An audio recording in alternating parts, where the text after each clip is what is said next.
We actually circled this at the beginning of the season. We said this was the game of the season from that,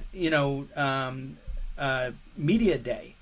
Even though we talked about, the other games, Patino had circled Kentucky, and I think this team did start to become the team we expected them to be, although the Providence loss obviously was a setback. But you also called it. You looked for post Kentucky them to go on a run. You were expecting 9-0. They went 8-1. So, and really 9-1 when you think about it. It's not 10-0, but it is a phenomenal run they've been on, and they're continuing to climb. Interesting. I just Googled the spread and I'm seeing UConn is favored by 3.5 points, which makes sense. Right. Um, they are the number three team in the country. They've only lost one game. It was to the number one team in the country, and they were missing two starters.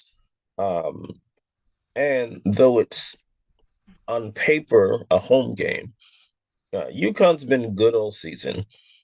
Whereas I think there are definitely some UConn fans that, excuse me, some Red Storm fans that, checked out and were like, I'll give these tickets up.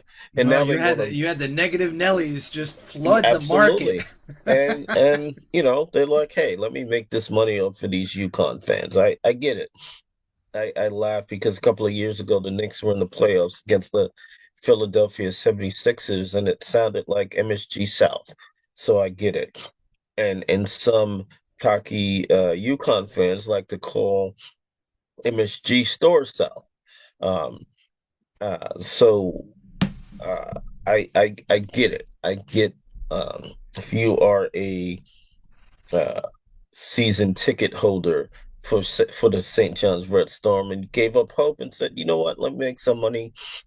Uh, you did that. You got a UConn fan to pay big bucks for the ticket, and now you want to be in the building. Um, so there will be UConn fans. Hopefully, it is predominantly a Red Storm crowd. Um, but this isn't your typical home game. This will be the toughest challenge of the season. Not that UConn is the most talented roster that St. John's has faced. They are the best team that St. John's has faced because Hurley has them operating as a team, as a cohesive unit, going for that third title in 4 years um, with a well-balanced attack. And I think um, one of the biggest one of the biggest factors on Saturday will be the ability to rebound the ball. Obviously, rebounding has been something that we've talked about all season. Dylan Mitchell has definitely helped uh, by being inserted into the starting lineup and leads the team in rebounding since he's been inserted into the starting lineup. But Reed Jr., he's a big boy. Big guy, averages nearly 8 rebounds a game.